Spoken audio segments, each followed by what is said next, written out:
My name is Doug Parker, host of the Cruise Radio podcast, and today I'm going to show you 9 changes that Carnival Freedom saw during her last dry dock. Before we get to the changes, if you like this video and you'd like to see more content, feel free to subscribe to the channel and give the video a thumbs up. Okay, so on to Carnival Freedom. Carnival Freedom was launched in 2007 as the last ship in Carnival's Conquest class. The first ship in the class was Carnival Conquest in '02, and the last one was Freedom. So she's 952 feet long. She carries 2,980 guests and weighs in at 110,000 gross registered tons. Now, before this recent 21-day dry dock, the last dry dock she saw was in 2014. It was during that dry dock that she got all of those Fun Ship 2.0 enhancements, such as Guy's Burger Joint, the BlueIguana Cantina, the RedFrog Pub, and Dr. Seuss's Bookville, which is part of their Camp Ocean programming. In 2015, she repositioned from Port Everglades in Florida over to Galveston, Texas, and she's been there sailing Caribbean cruises ever since then. Okay, so how this is going to work, since I wasn't at the actual dry dock, is I took the deck plans from pre-dry dock and I took the new deck plans post-dry dock and I laid them on top of each other to see what spaces changed, and there were 9 of them that I came up with. And the very first one was new shops. So Deck 5 received a new Carnival Adventures store that's located by the coffee shop. This sells like swimwear, sunscreen, snorkels, fins, and gear to enhance your shore excursion pretty much. And it's kind of where the taste bar used to be, which by the way is not there anymore. Also, the fun shops were expanded on Deck 5 around the atrium. That includes the Carnival store with other Carnival knickknacks, mugs, shirts, models, and all of that. And also new branded spaces like Hip Fish, which you've been seeing on a lot of Carnival ships lately.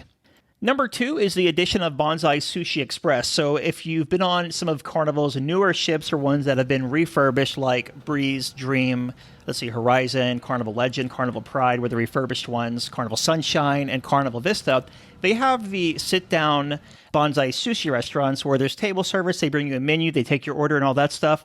The Bonsai Sushi Express is a little scaled down, so it's a window that's located on the Lido Deck buffet area, and that's going to have a menu like sashimi, sushi, and other chef specials there. They hand make those, and they roll them right in front of you. So if you want to get something like a fresh sushi roll, you can order it right there. That's going to be located on the starboard side of the Lido Deck, which is just ahead of the Mongolian Walk station. Number 3, they rebranded the Carnival Deli with a lot of new items now. I mean, Carnival started doing this about 2 years ago, and they've been slowly rolling it out ship by ship, but now we have like the meatball marinara sub. You could get the Southwest chicken wrap, hot dogs there, French fries, regular or truffle, which is new. Also a really good salted chocolate chip cookie, amazing there. And I recently tried the buffalo chicken sandwich on Carnival Breeze. It was okay, more breading than chicken, but I mean, it's a selection and it's complimentary. Normally open from 11 to 11. The 4th change that Carnival Freedom saw in dry dock is they added a new Waterworks area. Now, they took out the less stress pool in the hot tub that was on Deck 10 where the slide came out at, and they replaced that with the Waterworks area. Now, that's 2 slides. One's a 203-foot-long aqua tunnel, and then there's also Carnival's signature 212-foot-long twister slide. They also have a dump bucket there and a splash zone for the kids. So kind of refurbing the Lido Deck area, but taking out the pool and the hot tub where you'd exit the slide. And speaking of hot tubs, they removed the whirlpool that was located in the fitness center. So there was the ellipticals and the treadmills, and just behind that, there was this big oval pool. That is now gone, and they replaced that with an aerobics room. Change number 6 that Carnival Freedom saw is the golf course now resides in the back of the ship where that once open space was, right behind the funnel where the jogging track is. Just inside of the jogging track is now the miniature golf course. As you can see in the flyover video, deck number 12 where the golf course was just looks like it's an empty solarium space now with nothing up there. Number 7 is they removed the hammocks in the Serenity area up on deck number 14, the Sky Deck. As you can see in the pre-dry dock deck plans, there's 4 hammocks left, right on the front and back of Serenity, but on the post-dry dock deck plans, those are gone. So 4 less hammocks in the Serenity area. No clue why they removed those, but they don't seem to be there any longer. Number 8, not a huge thing, but they did add another internet cafe, so a dedicated internet space in the Millennium Atrium on Carnival Freedom. You're going to find that on the port side, so just opposite of where those glass elevators are. That's kind of tucked away in the back there. Originally, they had and they still do, they have a internet cafe on deck 5 by the coffee shop with a couple of terminals there, and they just added more terminals into the Millennium Atrium.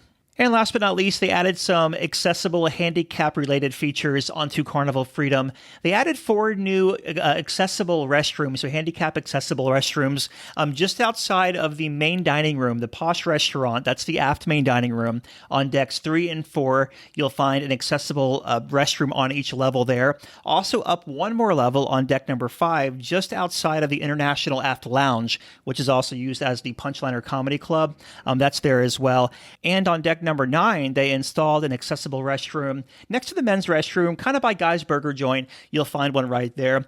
And while we're on the subject of ADA compliant features, so on deck number 10, which is the panorama deck, they added a lift, an elevator going from deck 10 up to deck 11. So that open area on deck number 10, the panorama deck aft that overlooks the aft pool, there's an elevator there now that goes from there up to deck 11, which is the spa deck and where the new mini golf course is. So you won't have an issue going from deck 10 to deck number 11 if you cannot take the stairs. And that'll about do it for the 9 changes that Carnival Freedom saw in her 2019 dry dock.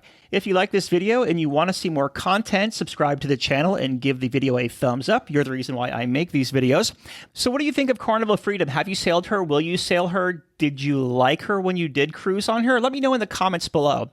My name is Doug Parker. I'm the host of the Cruise Radio Podcast and the Daily Cruise Radio News. You can find both of those shows where you listen to your favorite podcast. Just type in Cruise Radio or Cruise Radio News. You can also find a comprehensive breakdown of this dry dock on cruiseradio.net. I'll also link that article in the description below. Thank you so much for watching.